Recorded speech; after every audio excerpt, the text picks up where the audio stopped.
Welcome back, diverse fairy tale dorks. It is I, Trinity, your read aloud guide. Today's episode is a little bit shorter story because the last one was really pretty long.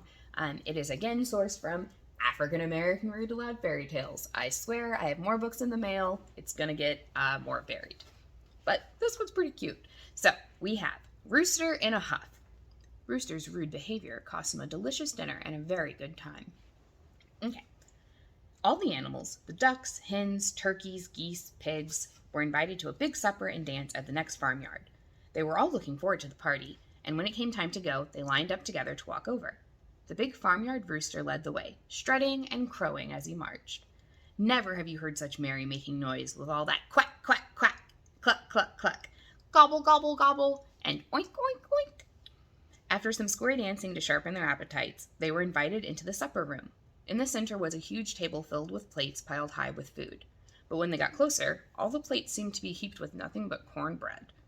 Well, now the rooster got upset when he saw this. Ugh! I can get all the cornbread I want at home! So he went off in a huff. But the others were having too good a time to care about what was being served, and besides, they were hungry and ready to eat anything. No sooner had they eaten the outside of the cornbread than they discovered that underneath was a huge pile of bacon and greens. And at the bottom of that were pies and cakes and other good things. Rooster was upset when he realized what he had walked away from, but word of what he had said was out, and no one ever knew Rooster to admit that he was wrong. Now, whenever Rooster sees some food in front of him, he always scratches around the place with his feet, and he never stops scratching until he gets to the bottom of it. The end. Told you it was pretty short. So this story, obviously, like surface level, just explains why roosters walk around scratching at the ground, picking up corn and stuff, even when the food's gone. They just scratch and scratch and scratch. So I thought that was pretty cute. I also really enjoyed that. I think this is the first one we've read that was very obviously African American, not African. At least that's how I interpreted it with the dietary clues, because I live in the southern U.S. right now, and cornbread's a thing here.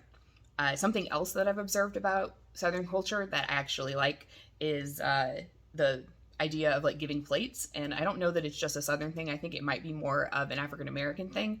But either way, I love that. I don't think that there's any better, more heartfelt, or more economical way to show affection and love for someone else. Like, here is this entire meal that I made on a plate, and it's just a plate and tinfoil, so you can just take it. You don't have to worry about getting me back a Tupperware container or keeping track of it wherever you are. Just know, here is my love on a literal plate. Put it in your tummy and please be happy. And I love that. Always take free food. And yeah, a lot of other really nice little lessons. Just, don't judge on superficial details. Be a grateful guest. Like, if you go over to a party and they're serving you whatever, just eat it. Like, even if it's yucky, just eat a small amount of it. And if it's something good, just something you can afford, then you really shouldn't even be hesitating. So, and also, like, don't ruin things for yourself. And this is one that I struggle with sometimes too, with social anxiety.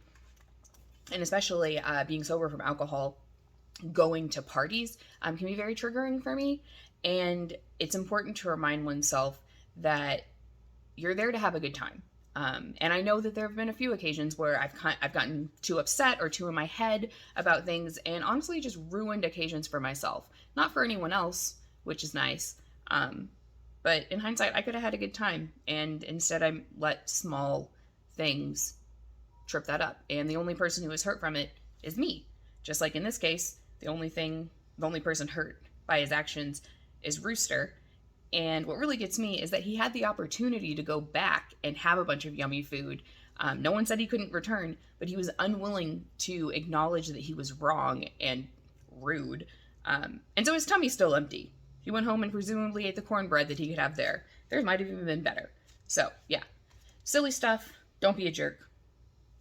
And so like, subscribe, tell a friend, maybe just put my videos on in the background, whatever you want to do.